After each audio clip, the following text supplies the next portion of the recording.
Hello बंधुरा अस्सलामु आलाइकुम welcome back to my channel.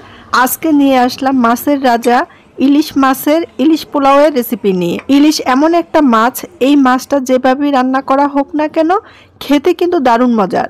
তাই ইলিশ প্রেমিকদের কাছে ইলিশ পোলাও এর স্বাদ যেন অমৃত। ভিডিওটি শুরু করার আগে আপনাদের কাছে একটা অনুরোধ রইল, একটা লাইক কমেন্ট আর শেয়ার করতে ভুলবেন না। আর আমার চ্যানেলের নতুন বন্ধু হলে চ্যানেলটি সাবস্ক্রাইব করে আমার পাশে থাকবেন। তো চলুন তাহলে দেখে নেই ইলিশ পোলাওয়ের তৈরির রেসিপি। প্রথমে আমি এখানে 6 পিস ইলিশ মাছ নিয়েছি। মাছগুলো কেটে বেছে ধুয়ে পরিষ্কার করে নিয়েছি। আর এই মাছের পিসগুলো একটু মোটা করে কেটে নিয়েছি। মাছগুলো পাতলা করে কাটলে রান্নার সময় ভেঙে যাওয়ার চান্স থাকে। এবার এই মাছের জন্য একটা মশলা তৈরি করে নিব। প্রথমে দিয়ে দিচ্ছি 1 টেবিল চামচ জিরা বাটা, আর দিয়ে দিচ্ছি 1 টেবিল চামচ আদা বাটা, 1 টেবিল চামচ রসুন বাটা, দিয়ে দিচ্ছি পরিমাণ মতো লবণ, দিয়ে দিচ্ছি কাজু ও পেস্তা বাদাম পেস্ট। এই কাজু ও পেস্তা বাদাম দিলে এই ইলিশ পোলাওটা খেতে আরও বেশি টেস্টি হয়। এবার দিয়ে দিচ্ছি 1 কাপ পেঁয়াজ বাটা। কিছুটা পেঁয়াজ বাটা রেখে দিচ্ছি পোলাওতে দেওয়ার জন্য। দিয়ে দিচ্ছি 1 টেবিল চামচ মরিচ গুঁড়া। এবার দিয়ে দিব টক দই। এই টক দইটা আমি ঘরেই বানিয়ে নিয়েছি। এবার মশলাগুলো হাত দিয়ে ভালো করে মেখে নিব।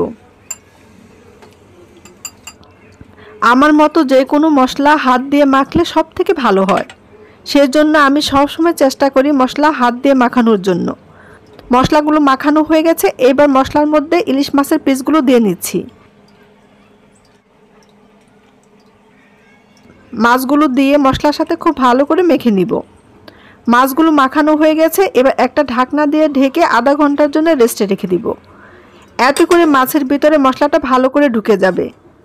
ফিরে আসলাম আধা ঘন্টা পর। এবার মাছগুলো মশলা থেকে আলাদা করে নিব। আর যতটা সম্ভব মশলাটা ঝেড়ে মাছগুলো তুলে নিব।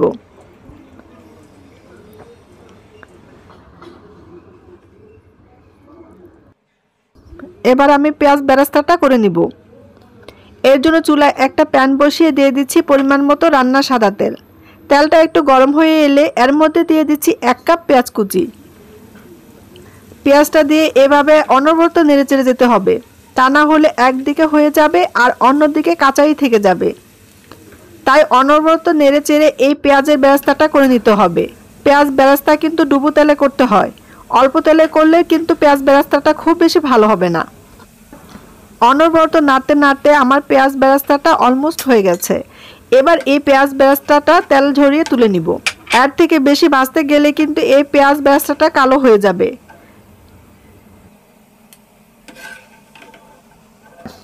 তেলের মধ্যে আমি কিছুটা পেঁয়াজ বেরেস্তা রেখে দিলাম। এবার একই তেলের মধ্যে দিয়ে দিচ্ছি সেই মাছের মশলাটা, আর বাটিতে লেগে থাকা এক্সট্রা মশলাটা সামান্য পানি দিয়ে ধুয়ে দিয়ে দিচ্ছি। এই পানিতে এই মশলাটা সুন্দর মতো কষানো হয়ে যাবে। আর এই মশলাটা অবশ্যই লো হিটে একটু সময় নিয়ে নেড়েচেড়ে কষাতে হবে। মশলাটা আমি ততক্ষণ কষাবো যতক্ষণ না মশলার উপরে তেলটা উঠে আসবে। মশলাটা কষানো হয়ে গেছে, দেখতে পাচ্ছেন মশলার উপরে তেলটা উঠে গেছে। এবার ইলিশ মাছগুলো দিয়ে দিচ্ছি।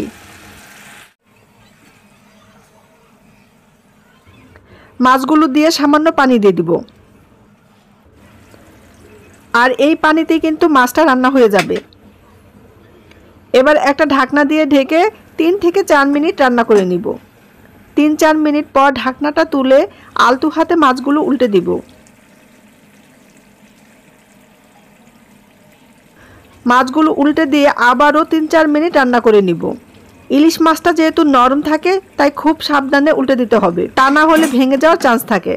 ইলিশ মাছ রান্না করতে খুব বেশি সময় লাগে না, তাই এই পানিতেই কিন্তু আমার ইলিশ মাছটা রান্না হয়ে যাবে। ইলিশ মাছটা রান্না হতে হতে এই ফাঁকে পোলাও চালটা নিয়ে ধুয়ে নিচ্ছি। এখানে আমি 4 কাপ পোলাও চাল নিচ্ছি।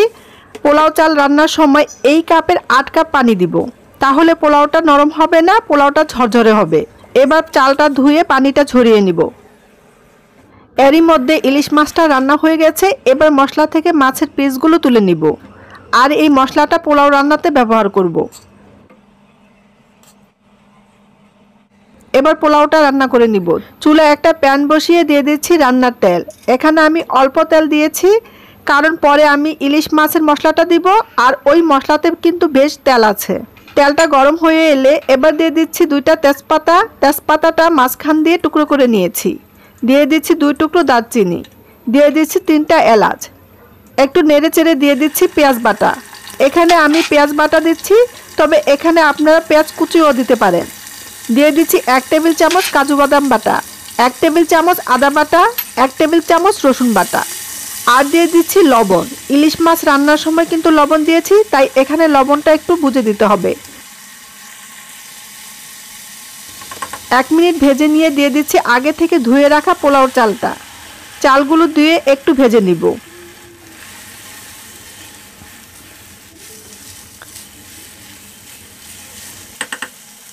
চালগুলো দিয়ে একটু ভেজে নিয়ে সেই মাছের গ্রেভিটা দিয়ে দিচ্ছি।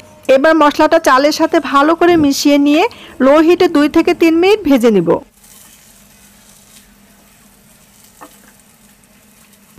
ভাজা হয়ে গেছে, এবার দিয়ে দিচ্ছি গরম পানি। পানিটা আমি আগে থেকে মেপে গরম করে নিয়েছিলাম। পোলাও রান্নাতে অবশ্যই গরম পানি ব্যবহার করতে হয়, এতে করে পোলাওটা ঝরঝরে হয়।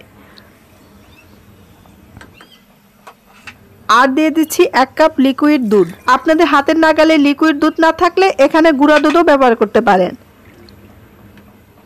মেশানো হয়ে গেছে, এবার ফুল আঁচে জাল করে নিব, যতক্ষণ পর্যন্ত না পানিটা পোলাওর চালের গায়ে গায়ে লেগে থাকে। ঢাকনা তুলে এবার আলতু হাতে পোলাও চালটা নেড়ে চেড়ে দিচ্ছি। পোলাওটা বেশি নাড়তে গেলে কিন্তু পোলাও চালটা ভেঙে যাবে। এবার দিয়ে দিচ্ছি কাঁচামরিচ। এই কাঁচামরিচ দিলে সুন্দর একটা ফ্লেভার আসবে।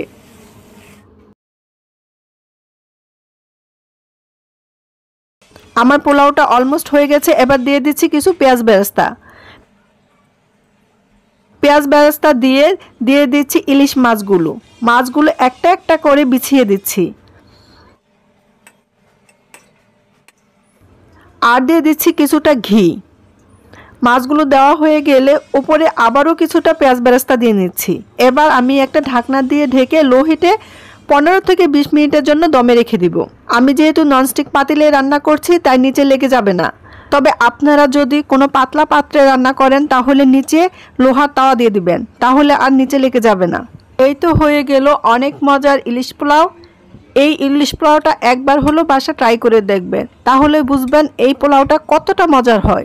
এবার এই ইলিশ পোলাওটা আমি গরম গরম পরিবেশন করব। এখনও যারা আমার চ্যানেলটি সাবস্ক্রাইব করেননি তারা প্লিজ অবশ্যই আমার চ্যানেলটি সাবস্ক্রাইব করে নেবেন এবং পাশে থাকা বেল আইকনটি ক্লিক করে দিবেন। এতে করে আমি যখনই কোনো ভিডিও আপলোড করব সাথে সাথে আপনাদের কাছে নোটিফিকেশন পৌঁছে যাবে। আর যারা অলরেডি সাবস্ক্রাইব করে নিয়েছেন তাদেরকে জানাই অসংখ্য ধন্যবাদ। আজ এখানেই রাখছি। সবাই ভালো থাকবেন, সুস্থ থাকবেন। আল্লাহ হাফেজ।